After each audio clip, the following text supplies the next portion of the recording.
Hi, welcome to Life on Bear Mountain, and my name's Tina, and about 4 months ago I bought a drone. I've been wanting one for a long time, and this is the mini version, and I was really excited about it. I watched tons of videos and I thought, okay, I can do this, no problem. Well, I made some really stupid mistakes.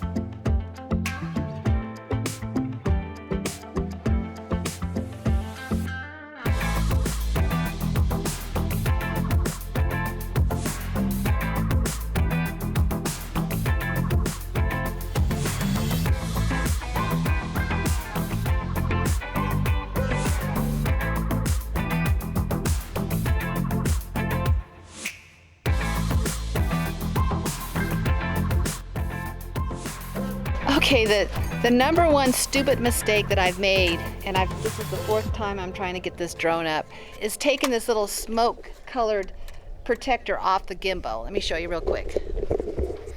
Can you take it off, Mike? And it's like so simple, but you know, you would not think this is something that you'd have to take off. It looks like it would be an important part of the drone, but it's not.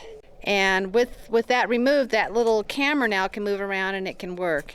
So that's the number one stupid thing that I did with this, learning how to fly this drone.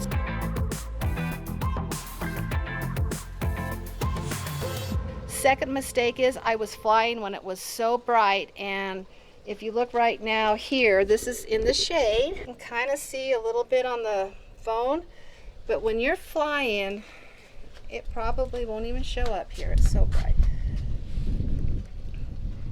When you're flying, trying to fly something in this bright sunlight with your phone, especially an iPhone, and maybe your screen isn't set up to the brightest, you can't see anything. It's just a whiteout. It's impossible to figure out what buttons to hit. See, right now the drone's even in the shade. You put it out in the sun. Okay, I'm looking at my screen on my phone and it's just completely whited out. You can't see anything. So number two, especially when you're learning how to do all this, practice with your drone early morning or late, you know, afternoon. So this is what your phone screen should look like when the light is good and you're not flying in bright sunlight. So there is settings on the bottom right side there, the EV. Even if you're filming in auto, you can adjust the settings there to bring down the exposure so you can at least see what you're doing on your phone, which makes it a lot easier.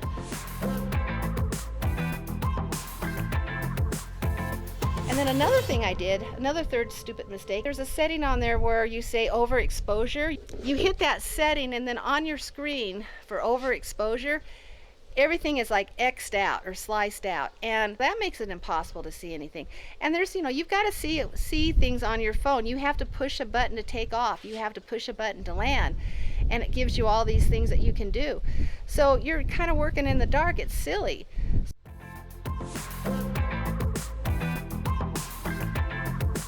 And then the fourth thing that I did, which was kind of not thinking, really excited about getting my drone, trying to figure it out, frustrated a little bit because these are stupid things that I'm doing, and why can't I get this thing to take off? Why can't I see anything?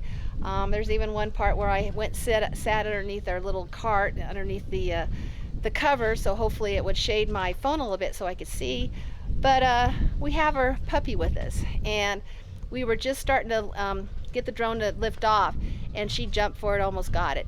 And I have talked to people since, and they have said, yeah, guess what, you know, dogs will get them and destroy them within a second. So probably keep your dog away from it until your dog's trained not to touch that drone.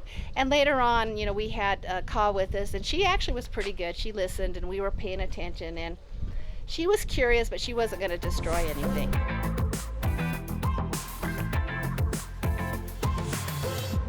Okay, so the fifth mistake that I made, stupid mistake that I made, is trying to avoid the bright sunlight during the midday. I decided to fly my drone late afternoon when it was overcast, and guess what? It started raining. I did bring it down really quick, but after doing some research, my drone is not waterproof. Hi, kitty. Hi, kitty. Come on. So my drone is not waterproof, and the battery can get wet and it could be a problem. So I did get it down in time and it did not affect anything. But you know what? It was something I did not know. I just assumed it was waterproof. It could take a little bit of moisture, but it was only drizzling and we did get it down, and so it was no problem. I mean, I'm a total beginner. I mean, rookie, absolutely know nothing about any of this stuff. So these are really probably common sense things, but for me, it was just, you know, I don't know. I watched the videos and I missed some of the important facts about, you know, taking the, number one, taking the plastic cover off. Number two, not flying it in the midday when it's the brightest time of the day. Number three, setting the overexposure on so it would let me know that I'm overexposing the footage. Number four, having a puppy with me. And you know, of course she's good though, but of course she's gonna want to play with it. And number five is flying it when it was chances of it raining. It's not a good thing to fly the drone when it's raining. So those are the 5 things. It's just, you know, silly little things that everybody should know, but I made those stupid mistakes. I hope that helps. I still have a lot to learn. I really like it though. It's so neat. I'm gonna play with it some more. So anyway, you guys have a great day. Thanks for watching, and we'll catch you on the next one. Bye.